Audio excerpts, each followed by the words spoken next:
Okay, I think we'll kick it off here. Hello, everybody. Welcome. My name is Marshall Gerbrandt, and I'm one of SPEC's co-chairs. And so, first off, thank you so much for being here tonight.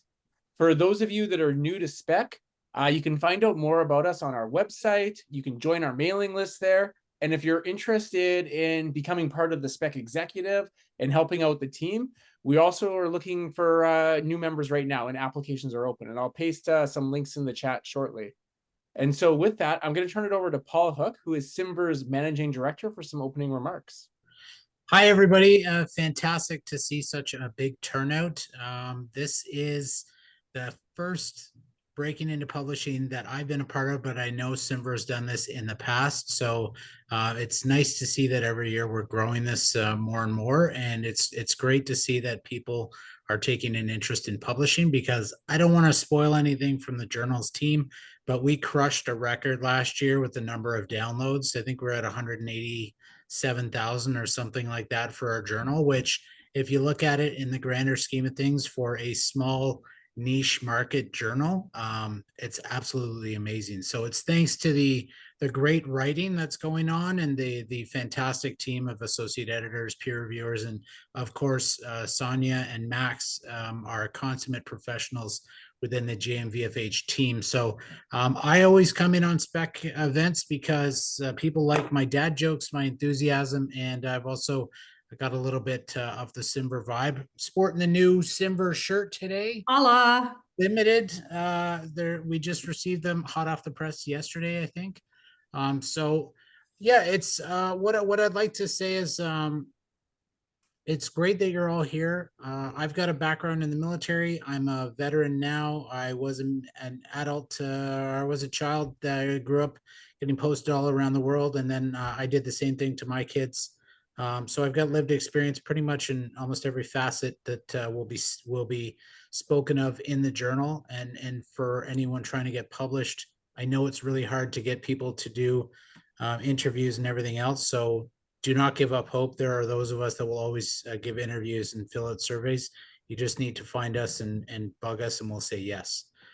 Before we continue, I'd like just to acknowledge the Indigenous peoples of all of Canada. Because this is a virtual event, I won't go into the land acknowledgement for Queens, but just take a moment to acknowledge the importance of the land on which each of us call home. We do this to reaffirm our commitment and responsibility in improving relationships between nations and to improving our own understanding of local Indigenous peoples and their cultures. All right. CIMVHR's SPEC, for those that don't know, the student and postdoctoral engagement community, was created 9 years ago by a fantastic researcher by the name of Heidi Cram while she was working at CIMVHR. It is the intent of SPEC to empower the next generation of researchers, to promote networking opportunities amongst graduate and postdoctoral students. SPEC is crucial for fostering innovation, collaboration, and professional development in research and academia. We continue to work at creating an environment that encourages early career scholars to engage with peers, mentors, and experts. And this community facilitates the exchange of ideas, nurtures critical thinking, and provides and supports experts in the community as they facilitate the exchange of ideas. So we hope to offer students and postdoctoral individuals opportunities to expand their networks, to gain exposure to diverse perspectives, and access resources that can propel their careers forward. And that's one of the reasons why we host events like this. Ultimately, such a community helps bridge the gap between academic training and real-world application, ensuring that emerging scholars are equipped with the knowledge, skills, and confidence to make meaningful contributions to their fields. And, you know, having spoken to our interim assistant scientific director, who's a late in life but early career researcher, something like this doesn't exist around the world. Having a community that is dedicated to bringing researchers forward in the field of military veteran and families' health and well-being. And, you know, it's when we created our strategic plan and updated our strategic plan last year, we ensured that this was one of our goals. So We take it very seriously, and we always try and provide any support to Marshall and to Melissa and Catherine and everybody else that's on the SPEC executive, and to every one of you that are taking the time here today. So thank you very much. I would be remiss if I didn't mention that we have 2 engagement events coming up that will be in person, and those are to get us all jazzed for our annual conference, CIMVHR Forum 2025 in October in Ottawa this year. So to start it off, we're going to have an engagement session, which is a little amuse-bouche of research that we will be doing en français and en anglais in Montreal. This will be a fantastic event to kick us off. March 25th in person, and then we're also going to have one in Ottawa to hit the National Capital Region and the Ottawa Valley and all the way down to Kingston, and that'll be on April 1st. So we hope to see you all there. It's free to attend. Bring your friends and tell everybody about it because it's going to be fantastic. Last but not least, I will leave you with a joke because if you can't have fun while you're doing stuff like this, you shouldn't show up. So what's the difference between a genie and an academic? One grants wishes and the other wishes for grants. With that, I will hand you over to Catherine. Thank you. Thank you, Paul. I never know what to say after your jokes, but I always appreciate them and try and remember them for my kids. So I want to quickly introduce our speakers and then stop talking because you're here to speak to them and not learn from me. So we have Sonya joining us tonight, who is the managing editor with the Journal of Military Veteran and Family Health. Alongside her is Max, and he is the journal's publication coordinator. And together they are the Journal Dream Team. And as we go through tonight, please, if you have questions, if you have thoughts, if you have ideas, this is a great place to raise them. And whether you want to do that aloud or into the chat, please join the conversation. If you've never read the journal before, I don't know the number Paul said, but be the 180,001 first person to download it. There is such a span of articles in there, tapping into a wide range of scholarship, that you're going to find something that touches what you do. And with that, I turn it over to you, Sonya and Max. Thank you so much for being here. Great, thanks. I'm just going to share my PowerPoint. Can we all see that okay? Just one thumb up would be. Can you see it? Awesome. Thanks, Marshall. So welcome, everyone. Thanks so much for being here tonight for my first Breaking into Academic Publishing session with CIMVHR. And yeah, let's just get started. So we have just like a little presentation for you I'm going to do, and then Max is going to look at some abstracts. I don't know if anybody brought any with them as well, but we did receive one, at least, that we can review together, and we have a sample from the journal, and then we'll take your questions. So without further ado, yes, this is what I just said. We'll talk about the things you need to know. It really is a lot simpler in some ways than you think. We'll look at a sample abstract, and then we'll answer your questions. So academic publishing matters. We all know this. You're all very smart people. But yeah, you know that you're being evaluated in part on your publication record in terms of hiring, tenure, and promotions. You need it to get grant applications funded. Strong publication records are important because they show the reviewers that you have an ability to contribute new knowledge to your field. And you're building your research reputation, making you more competitive both inside and outside academia. So whether you choose to stay in the research area or move on to greener pastures, it's important to get published. And so it's important to know that there are some hurdles for early career researchers. You need to choose the right journal, and one that really tightly fits your research, and a niche journal like JMVFH can really help in that kind of specialized research. You need to write and structure a strong manuscript. It's not okay to get by with the same kind of writing that would have served you in a 1A03 class. And you need to know that the peer review process can be a little bit harsh sometimes, and not intentionally so. So it's a little bit of building up a thicker skin, and taking it as criticism of the work and not you as a person. And another challenge can be just balancing publishing and all of your other academic priorities with things that you're doing at home. Lots of folks have small kids and soccer practice and whatever to get to, and that can be a challenge. With all that said, it's important then to have a good understanding of when you submit a manuscript that you're doing all the right things and checking all the right boxes.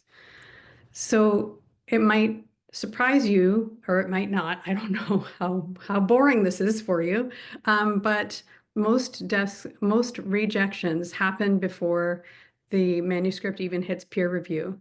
So Max at our journal is our gatekeeper, and he will assess the manuscript for basic guidelines, and if they don't meet that, we don't outright reject things. We send them back so that people can fix them and send them to us again. But many journals, because I work for 2 other journals as well, we just reject them and good luck to you, because editors are overloaded, and so it's easier to just reject a paper that doesn't fit the guidelines and move on to something that does, because it also is indicative of whether or not a person is going to follow other guidelines along the way and how difficult that relationship is going to be.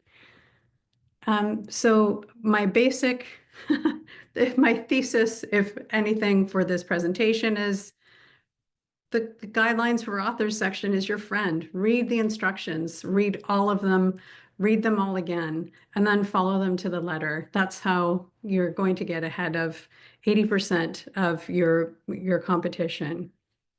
So again, as I said earlier, the #1 reason that we at JMVFH unsubmit articles is because the instructions haven't been followed. And again, many journals will just outright reject them. And again, good luck to you. But we're nice people. We really want your articles. So work with us to streamline the process and minimize reviewer frustration and increase your chances at being published. So this is just a little screenshot from our website, and you can see the guidelines for authors. It's really exhaustive. Like, nobody, let's be honest, nobody looking at this list thinks, ooh, wow, I'm going to go make myself a cup of tea and dig right into this. I can't wait to read all of this. But it's really, really important because we haven't created these guidelines out of thin air. We have specific targets that we have with our publisher that for page counts and for other things that we have to adhere to. There are a certain number of manuscripts that we have to fit into every issue. So, these things matter for us to be able to produce the journal, both that's a quality and it's on time. So when you are looking to apply to a journal, ask yourself these questions. Have I read the instructions? Does my article fit within the scope of this journal? And is it a good fit, or is it just like a liminal fit? And if it is a good fit, again, can I demonstrate that I've read the instructions? Is my abstract the right length and format? Is my article within the suggested word count? Have I followed all the formatting instructions? And do I have questions? We love questions. Ask us questions. Not tonight, because no questions tonight. No, I'm just kidding. But email us if you have any questions. If you think, if you've read that the abstract maximum word count is 250 and you're 255, and you're not sure whether you should submit that or not, just ask us. We're more than happy to answer your questions. Right, Max? Please nod your head. Yes, thank you. So just to reiterate that as part of those author guidelines, you'll find things like word limits, and we really hate it when you surpass them and think we won't notice. It's one of the first things that we check. Exceptions to word counts and other criteria rarely apply, but we do invite you to ask us, because we are, we do want to help you publish your literature, and we are trying to be a little bit flexible within the boundaries that we have. Other items that require your attention when you're submitting for publication are photo acknowledgements. If you're including any kind of photos in your piece, do they belong to you? Do you have attribution? Do you have the proper authority to use those pictures? Have you completed conflict of interest forms? Do you have a conflict of interest with anyone that you've suggested as a reviewer in your list of suggested reviewers? And other little forms like that, those are all going to be found under the guidelines for authors on the website. Oh, here comes my cat. She has things to say. Other little tips, become a word economist. A lot of people overwrite, and these are just a few samples of little word tics that people have when they're writing, and just try and eliminate them as much as you can in order to be more,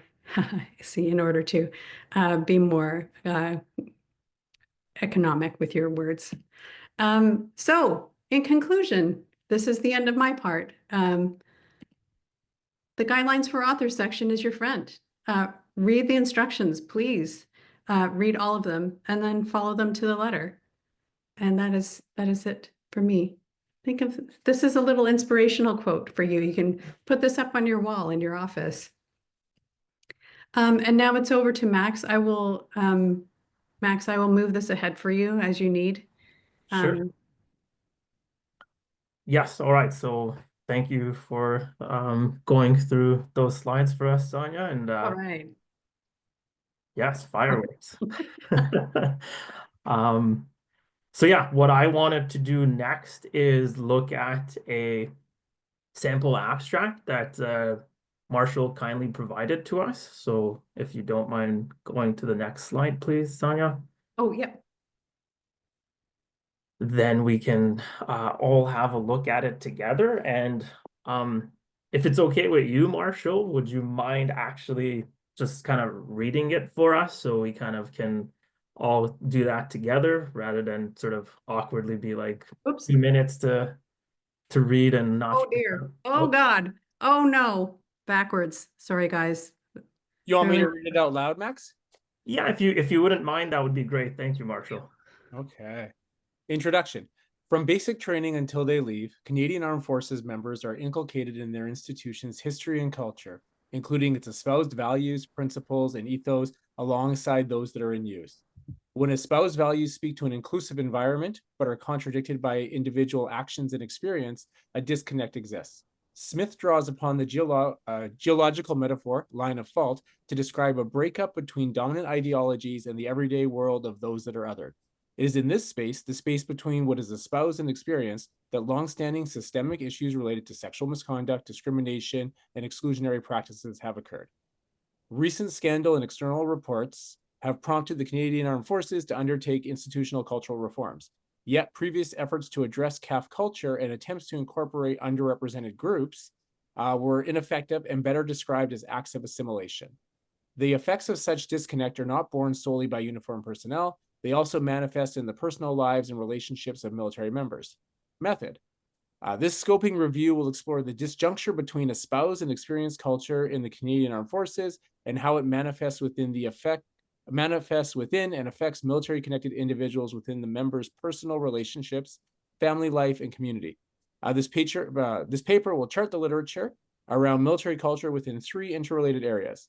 First, it will identify those, that's terrible, those aspects of military culture which contribute to a disconnect between stated and experienced culture, such as being gendered, toxic, and misogynistic.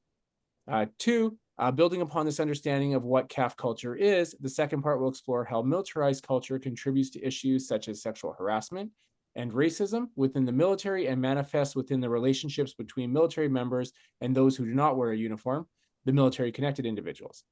Finally, these 2 sets of literature will be brought into conversation with one another to show how military culture, specifically in relation to those who have been systematically excluded, affects the well-being and quality of life of those who do not wear a uniform, but are associated with those that do.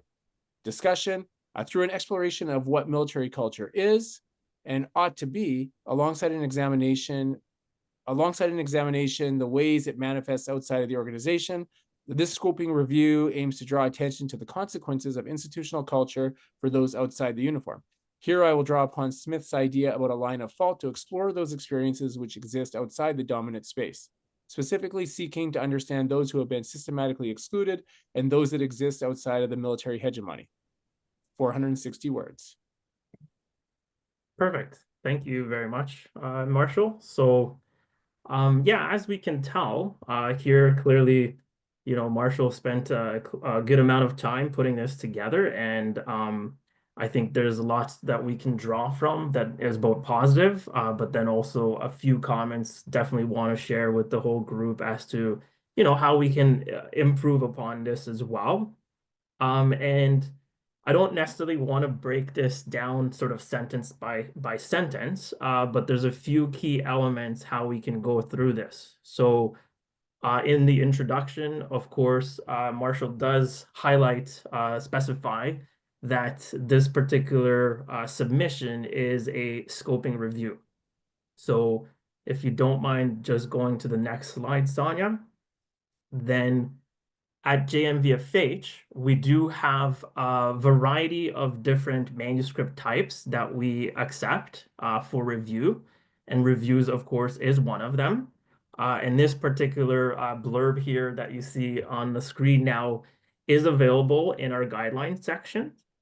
And the couple of things I kind of want to draw your attention to here, because we're dealing with abstracts specifically, is that for reviews, sort of in the first middle part there, you can see there's a 250 word limit.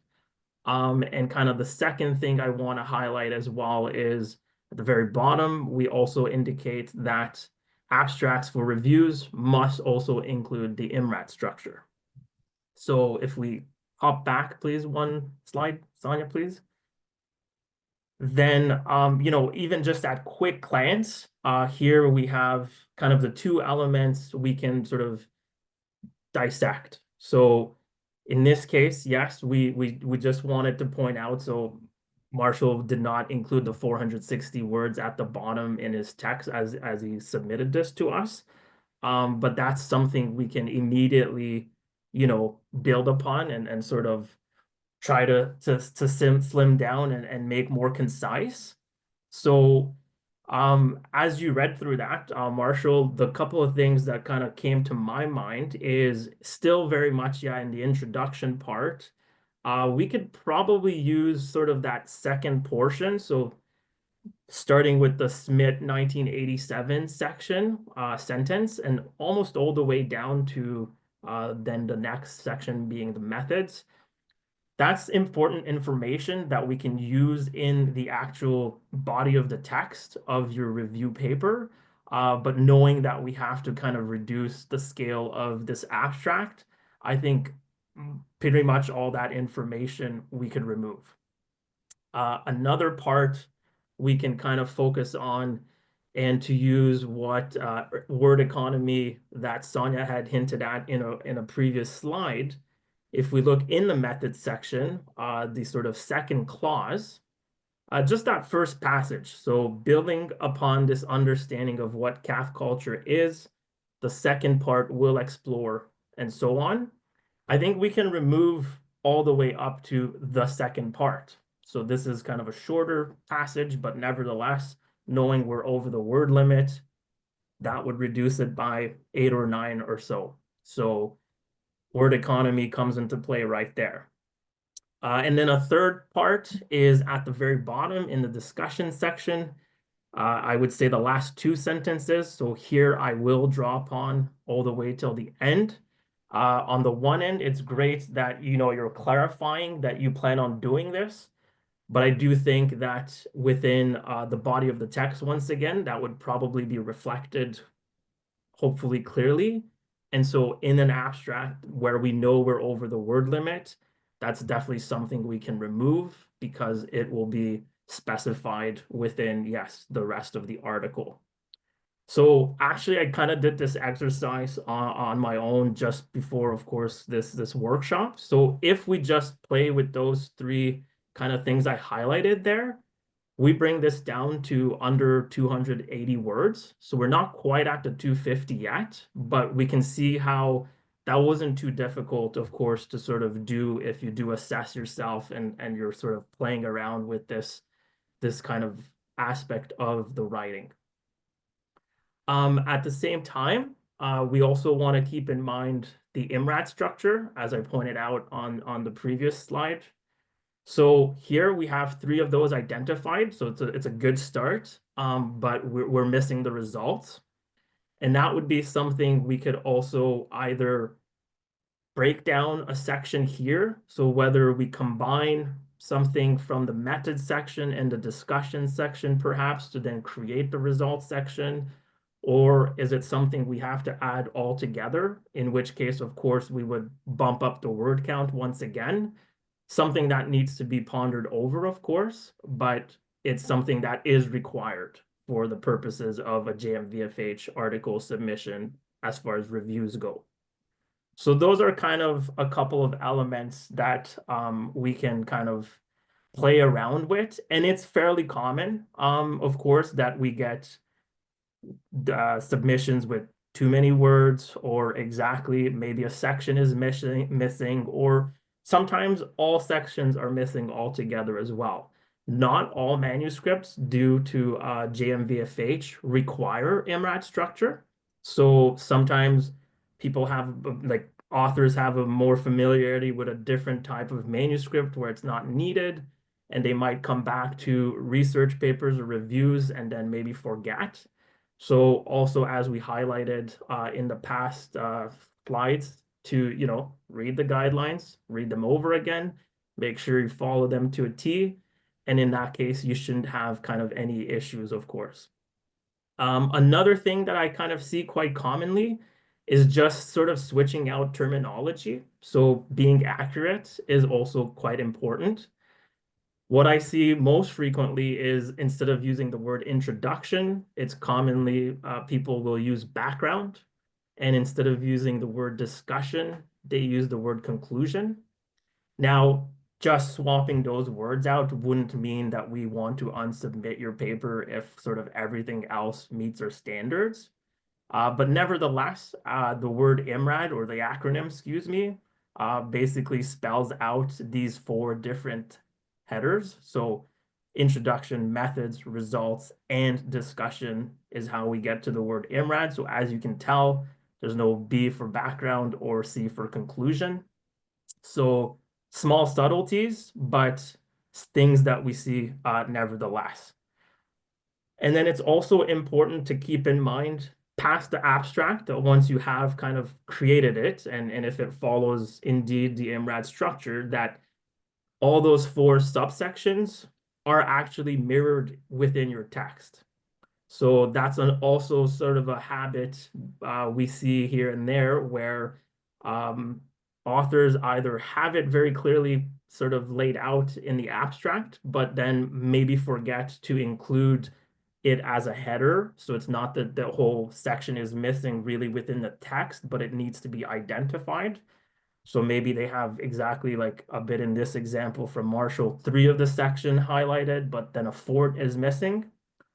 Or it could be the opposite, where it's very clear within the body of text, but not present at all in the abstract.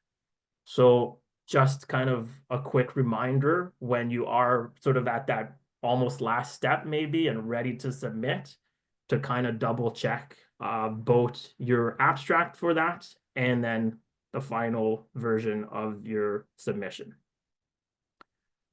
If we can now move ahead 2 slides, please, Sonya.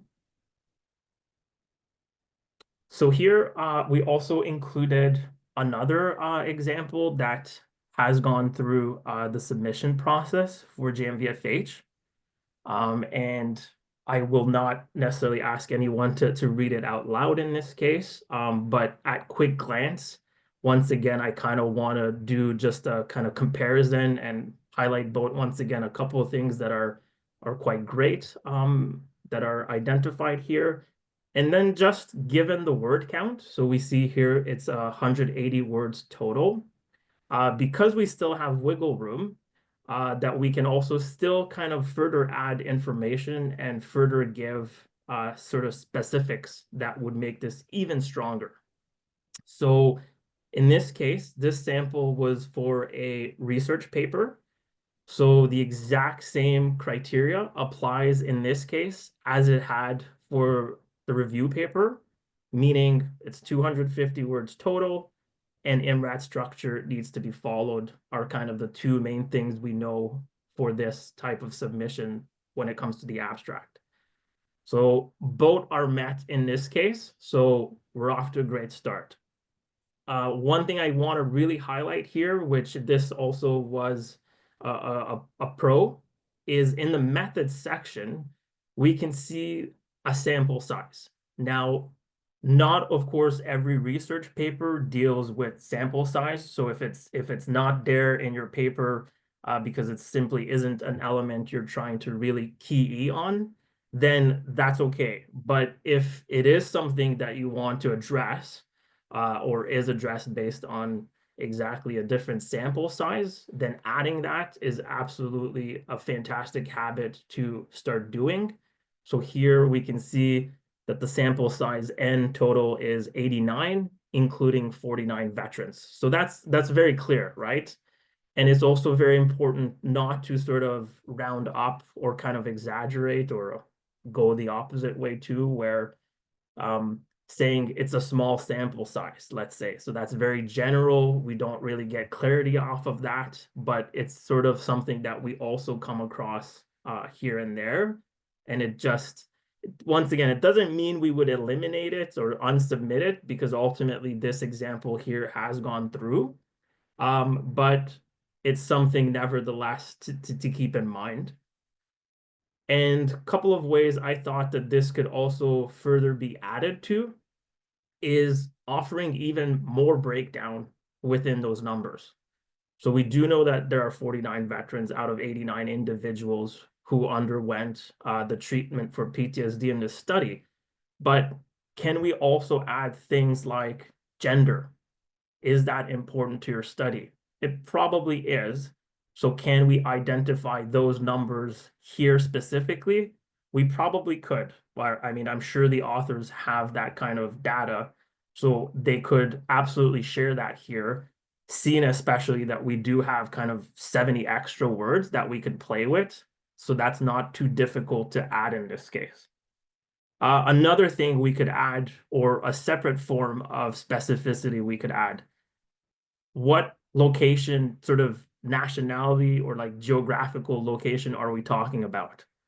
Are the authors here talking about veterans? Like, was this paper written from a Canadian perspective? We could include the word Canadian veterans in that case. Was it a combination of Canada and the US, Australia, the Five Eyes? Either or, you know, here we still have place, also a room to add a very few words, but that really add clarity to the abstract and then the research. And let's say we're dealing with Canada specifically, so it's Canadian authors, it's Canadian veterans. Would it also be important maybe to highlight, is it a specific then province, city, multiple provinces, multiple cities? All these are factors that probably played into how these authors, you know, created their sample and created the data.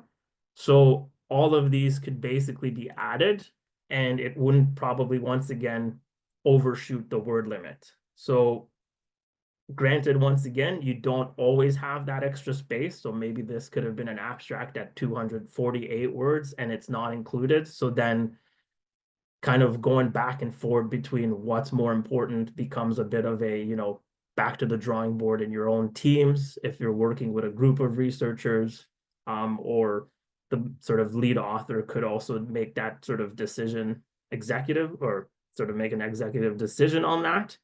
But just once again, I wanted to sort of show how even a very solid abstract that has been accepted could even be improved upon.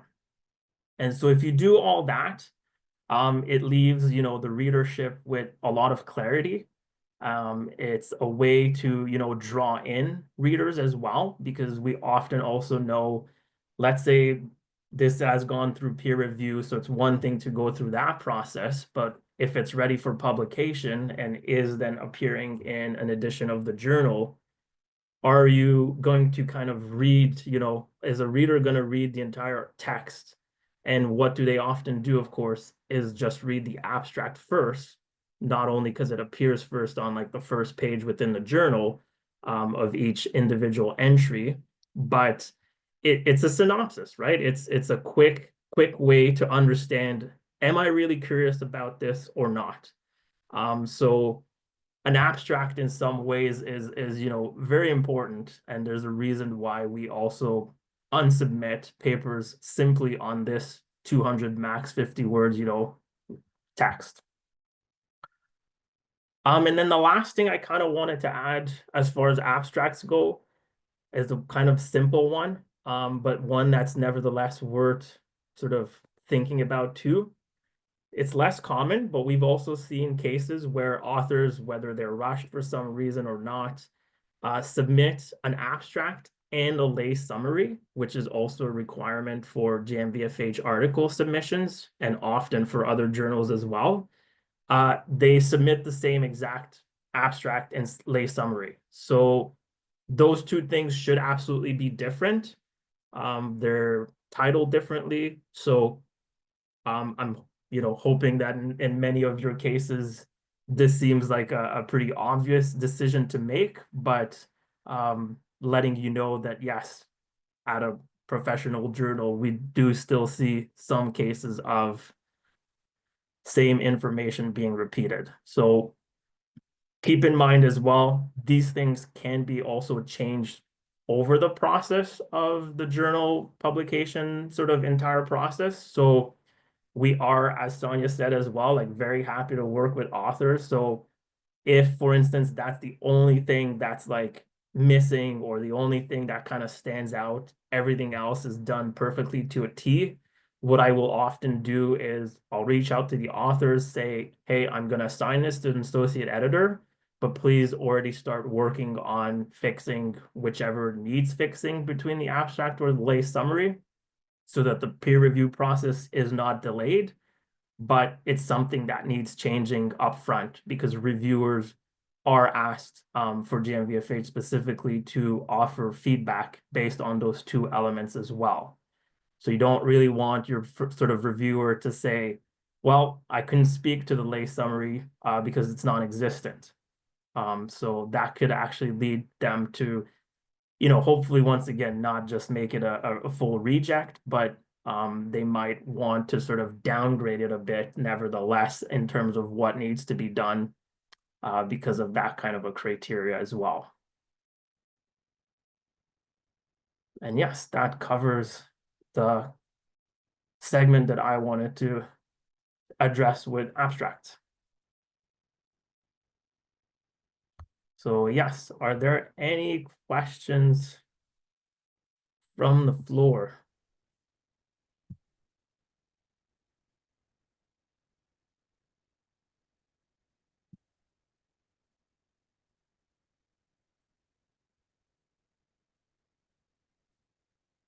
So Max, while people are getting questions together, and please feel free to post them in the chat or raise your hand, I'm curious if you can speak to timelines about the journal. Say someone submits an abstract within the word count, so, you know, not me, and it's accepted and moves forward. What's the rough timelines you can expect with this journal? Yeah, no, that's a great question. So basically, we at JMVFH, if a submission gets to us, we have a 7-day window to process a submission. So, and you know, outside of like winter holiday break or the odd few, you know, stretches where people have holidays, we are very much meeting that sort of initial timeline. And so through our submission portal, which is called Scholar One, you as an author would sort of see the updates as to the status of submission on your end as well. So once that takes place, within the 7 days as well, one thing that I essentially as the recipient of those submissions would have to determine what associate editor I want to have oversee this paper. So that's within the 7 days. Now, once it's in the hands of the associate editor, they typically have also 7 days to select reviewers, or at least send out an initial round of invitations. This is a component where things can get very dicey or murky, or not sure what's the best word to use, because the associate editors typically are very good at sending out those initial invites, but having people accept to review the paper, so not give the paper an actual accept recommendation, is challenging. So we do have many papers that end up dragging out 14, 21, 28, and even onwards of that sometimes, unfortunately. So accordingly, you can, every one of you here could submit a paper and you could all have kind of a different experience. Some of you might be seeing a response within 14 days, which would be amazing to have that next step taken, because then at that stage, if reviewers agree to score the paper, they have a 14-day window to make their sort of submission, or their review. At which point it would come back to the associate editor. They also have basically 14 days at JMVFH to make a recommendation. And then we at the back end would have 7 days to sort of make the final decision and send that out to authors. So when things are running smoothly, basically from you submitting to kind of getting a first decision, we can kind of foresee about 5 weeks at the kind of brief and short end. But we can also, as I unfortunately sort of am indicating, it can easily go into the 3, 4, 5 month sort of stretch as well. And many authors, of course, are very kind of diligent at reaching out to us to sort of check in on a status of a manuscript, and we do welcome that. And hopefully we can sort of provide them with some sort of development, but it's not always, of course, the case. So that's kind of the peer review process side of things. Once a paper does get accepted for the journal, we also kind of accept papers on a rolling basis. So it may take a different amount based on how far ahead we're working with. If your manuscript is intended for a regular edition, JMVFH has 3 of those per year. And we kind of have it as the 1st, the 3rd, and the 5th edition of every year. So we're kind of looking at one coming out sort of in, like, if we go for a calendar year in February, the 3rd usually comes out around like July or June, July. And then the 5th would come out in sort of November, December. So it's pretty common for like a paper accepted in peer review process early part of the year to probably make it more into publication at the tail end, because we do kind of accept exact numbers vary per year, and of course all of that, but sort of 6 to 8 months sort of in advance is probably what everyone almost is looking at on average.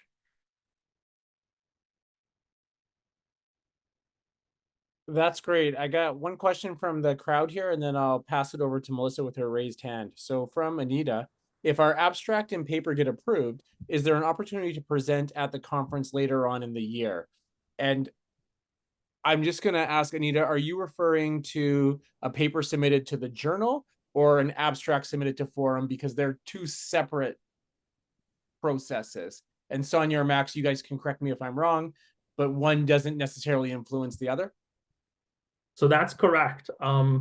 Basically, the journal doesn't, just because you get published in it, you would still need to submit an abstract separately for basically a chance or a slot at presenting at forum. And I do see that Sarah, and we can easily kind of follow up on that, but has put in the chat a link to present. So the guidelines for that are, I believe, quite clear from our website. But yes, if you have sort of further questions, please feel free to reach out to any of us on that. So that's the breakdown there. And then just the pitch before I pass it to you, Melissa, is the next SPEC event is at the beginning of April, and it's focused on submitting abstracts to forum. And so we will have a number of people who have had abstracts approved for forum to talk to you, work with you, and kind of fine-tune things just before the due date, which I believe is the 15th of April. With that, Melissa, please. Okay, I have two questions, somewhat related, somewhat not related, not entirely sure. So the first question is, I feel like we kind of know that we have a very small kind of research sphere. So when we're citing work that is super seminal, but then we also have to take it, like, we then have to blind it because of who the co-authors are. Doesn't it almost kind of make it more obvious who the co-authors are, depending on work that is blinded? Does that make sense? So I just want to, like, I just never understand the logic 100% behind having to blind things. Yeah, so basically, I guess, yes, there's kind of truth to what you're saying. Absolutely. We are kind of a niche market in that sense that the more you're in it, the more you get to know the network really across the country. But that said, I would say there's more likelihood of that taking place with the associate editors. Reviewers, the pool of reviewers is, of course, much larger. Now that doesn't mean it's not possible, like it can still happen, I guess, to really be honest about it. But the goal with having it sort of double blinded is, of course, wanting and hoping to eliminate kind of any form of conflict of interest. Of course, if we have an associate editor that immediately notice, oh, well, because associate editors actually are able to see the list of authors and co-authors. So they are the only ones that can kind of see that, but the reviewers can't see who the authors are, nor can the authors see who the reviewers, or for that matter, the associate editor is. Then of course we at least try to have them tell us, hey, there's a conflict here. We can unassign them from that paper, assign it to another associate editor. And then the kind of second part is if, of course, associate editors are kind of doing their job right, which we kind of keep them in check every so often to make sure they do so, they should really look at the list of reviewers and kind of try to assess, if possible, whether they think there would be any kind of conflict of knowledge of, someone within the same institution or has worked with them in the past, because of course people's careers change over time and they may have worked at that lab in the past. So it's like, that gets a bit tougher. So that actually is a good reason why some papers do not get peer reviewed or they don't get someone accepting the invitation for a while, because they kind of just immediately realize, you know what, I'm too close to this, even if I don't quite know who the co-authors are. So I'd rather just decline and mark myself, unavailable for this. So it is a bit of a challenge, but we adhere to these guidelines, of course, for a good reason. And hopefully more often than not, there's kind of no issues or concerns in the background that, we are aware of, or hopefully, sometimes authors can also identify maybe a reviewer they really prefer not to have review the paper, and we would take that into account as well at the sort of receiving end. That would be kind of a comment we can absolutely share with the associate editor. So there's kind of wiggle room in the back of it to play with. So I don't know if that fully answers the question, but hopefully it did. And I don't know if Sonya, you have something to add on that as well, or. No, that really clarifies that part. Just because I would like full transparency, I work with Heidi, so like anytime anything families is related, I'm like, who can I even possibly list as a possible reviewer at this point? That doesn't, hit all of these places. So I guess the other thing is like, if you're talking about like your pool of reviewers being super wide, like how much is it weighted on like, the 5 people that say we can name as possible reviewers versus kind of people that you guys know are kind of available on like the back end piece of that? So that's another good question, and it really is like a combination. So that's maybe not satisfying as a response, but some associate editors, they really kind of, not in a bad way, but like kind of take advantage of that request or requirement, excuse me, that we as JMVFH ask authors to contribute 5 recommended authors or reviewers, and then they're kind of quite satisfied as long as they don't see any conflict. They will kind of knock them out one by one, or like in a good way, meaning like they'll send off the invites to them, and they kind of don't necessarily try to go further than that if they have great results from just that initial kind of 5 people. On the other hand, we have other associate editors, or depending on the paper, so it's not like they're fitting a particular box each and every time. Others, they kind of avoid that altogether. So they realize, hey, this is provided by the authors. Not that that's bad, but they also, as associate editors, or have other roles with other journals, and they simply opt to not do that because it's not a required step elsewhere. So they then go on their own. They have, they're the ones that are super experts within the field. So they can absolutely kind of rely on individuals without having to use that sort of list of 5. So that happens frequently as well. And then kind of a third option is a combination once again. So I will often see from the back end that invites have been sent out. Typically 3 or 4 in the first round is common from the associate editor. And let's say we go with 4, it's literally split. So they've opted to select 2 from the recommended authors list and 2 names that are not there, that are their own connections from their own network. So don't feel kind of any pressure in necessarily use, or like the way you select them. It's meant to help. It's meant to guide possibly all the editorial team and the associate editors. But don't feel worried that, like, let's say they're not selected or they are. It really is case by case. Okay, thank you. Hey, thank you, Melissa. Does anybody else have any questions? And while you're thinking of Max, it was great to hear with the journal that the start to finish in terms of the editorial process, you're using like the word days and weeks as opposed to like months as a start state. And I know in a number of journals, months to just hit the editor's desk before they make a decision as to whether it's rejected or moves on, it is perhaps not the ideal, but a standard.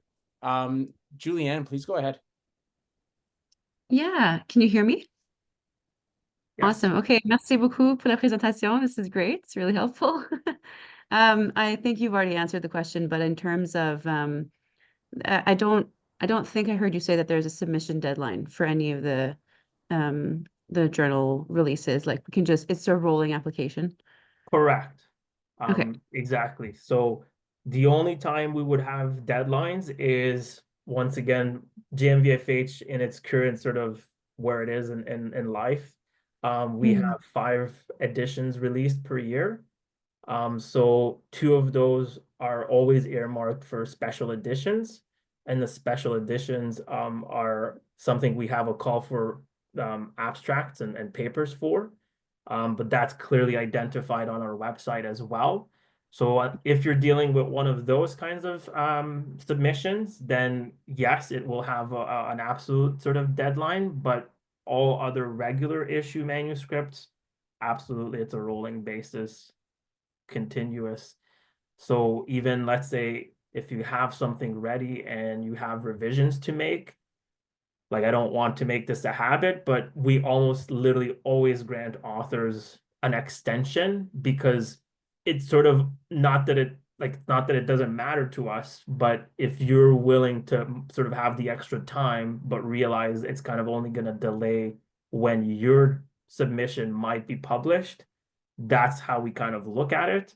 So we rather give you the time and, make a good revisions, and then, if it takes 2-3, an extra month, even like 2-3 weeks or an extra month, yeah, we say yes, because then we're just gonna kind of plug it. It might still make the same edition for that matter, or it might just slip down by one, you know what I mean? So Yeah. Awesome. Okay. Merci beaucoup.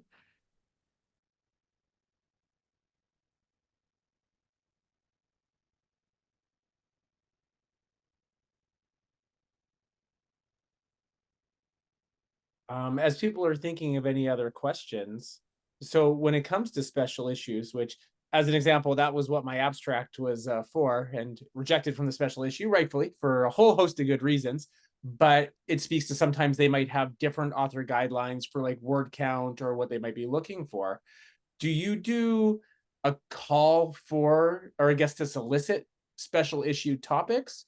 Or is that something that at the journal you approach people directly? I'm just curious how that occurs to decide on those topics. yeah, no, thanks for that question as well. Basically, the editorial team basically will select topics and usually even a couple of years in advance if possible, knowing that the whole process, exactly from a call for special editions all the way to publication, can last quite long ultimately, and identifying potential guest editors for special editions, we kind of rather be in control of that. Now, that's not to say that if people, want to really see something, probably like using forum as a good place to sort of reach out to, like, talk to us directly, I mean. But certainly if someone is, feeling like they're sort of, have something amazing that could serve as a special topic, email either of us for that matter. We're happy to sort of pitch it then to our editors in chief. So you never know. It could come to fruition genuinely, because we kind of want to hear from our population, and we want to also kind of work together essentially. So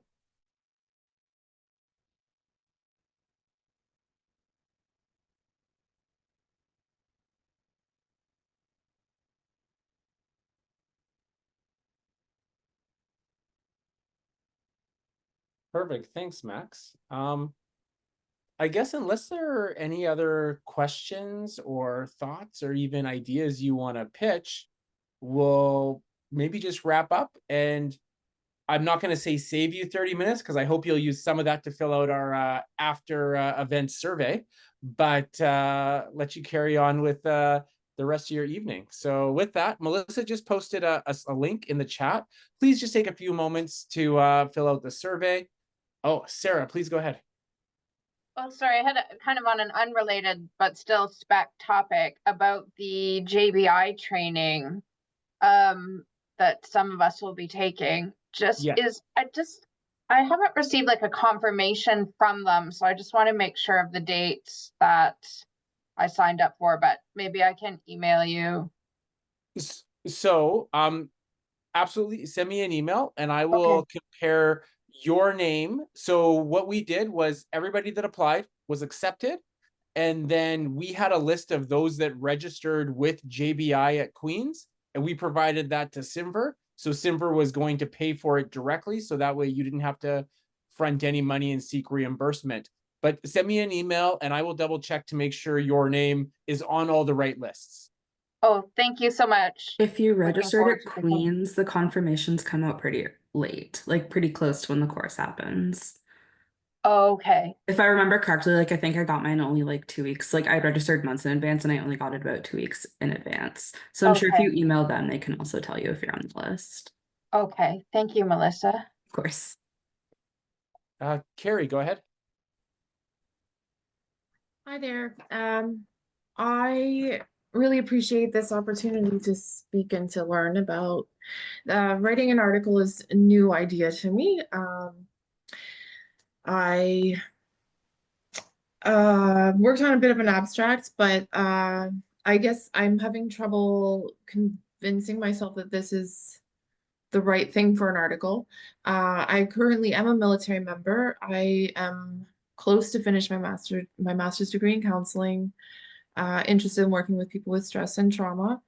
And what I've been finding is things that are supported by research, the importance of military, considering cultural factors, and how that impacts identity. And a lot of it, I think, is about the case conceptualization. So going deep in the assessment, I obviously need to learn how to express my ideas better, and sort of the impact of that and all that. But anyway, so a lot of those, like the bits and pieces are supported by the research, but sort of tying it together. And I think my idea was to perhaps write a perspectives article.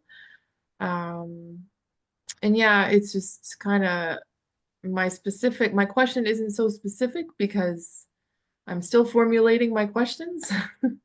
And yeah, just thought I'd just kind of throw that out and see what you have to say. Yeah, no, thank you for that comment. And I would say it's quite, maybe not quite common, but we do see cases where authors like yourself exactly might not quite be sure what manuscript type best fits what they have to sort of share with the community.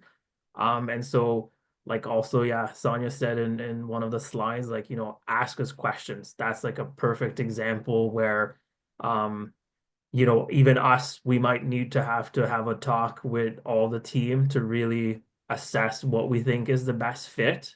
And hopefully we can guide you in the right direction. It does happen. So exactly, it's not, wouldn't be the first time or anything like that. So there's absolutely no harm in sending us that message. Typically what we do ask is, if we kind of maybe are struggling ourselves, is to maybe have exactly an abstract, even if it's not perfect state, so not so much the like length requirements and everything we went over today, but just something we can work off of, because then exactly our sort of specialists can very much sort of hone in on yeah, how they perceive this fitting in the journal. And so yeah, if you have something you'd like to share with, you know, myself, Sonya, you know, not today, but like when it's sort of ready, then send us an email, and either we can exactly offer up the sort of advice ourselves, or shortly thereafter exactly we'll make sure to get back to you with some kind of answer and take it from there. That's great. Thanks. I do appreciate that attitude of taking questions. So that will be helpful, and I can do my part first. So I look forward to that. Thank you. A pleasure.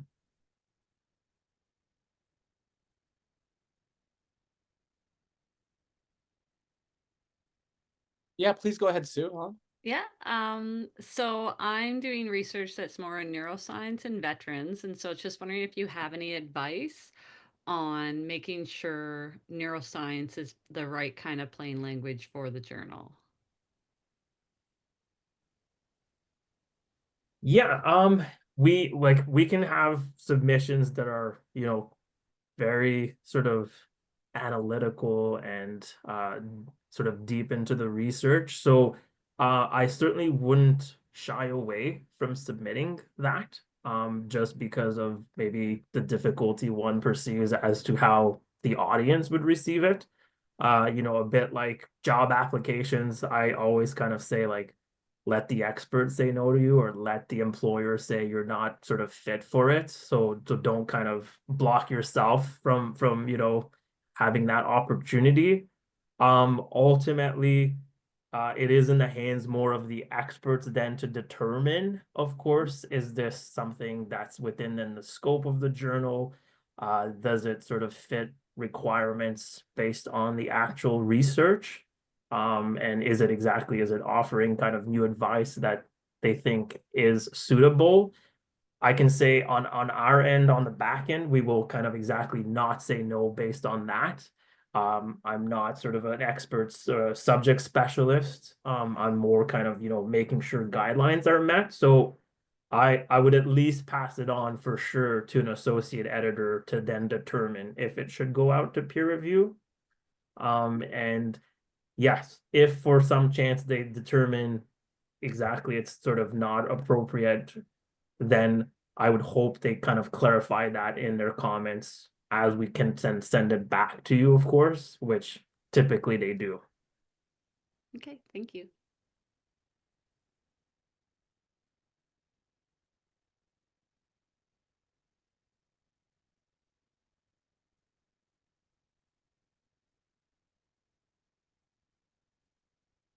And with that, I guess I'll go around. Are there any last questions or ideas that you'd like to raise before we conclude?